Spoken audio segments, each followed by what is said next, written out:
أعوذ بالله من الشيطان الرجيم واعتصموا بحبل الله جميعا ولا تفرقوا واذكروا نعمة الله عليكم إذ كنتم أعداء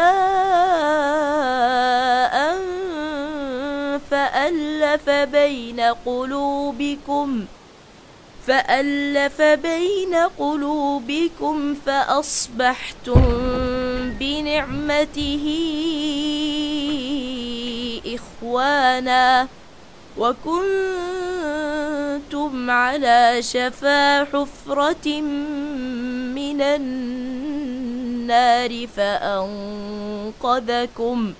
فأنقذكم منها كذلك يبين الله لكم آياته لعلكم تهتدون। सब मिलकर अल्लाह की उस रस्सी को मजबूती से पकड़ लो और फिरकावारियत में न पड़ो, और अल्लाह के उस एहसान को याद रखो जो उसने तुम पर किया है। तुम एक दूसरे के दुश्मन थे, उसने तुम्हारे दिल जोड़ दिए और उसके फजलो करम से तुम बाई बाई बन गए।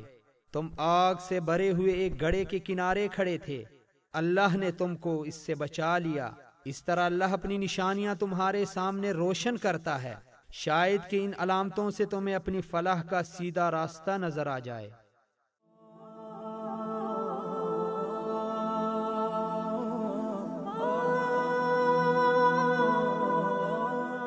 दुनिया और आखिरत की कामयाबी का राज अल्लाह के अहकामात और उसके दीन को मजबूती से थामने में है।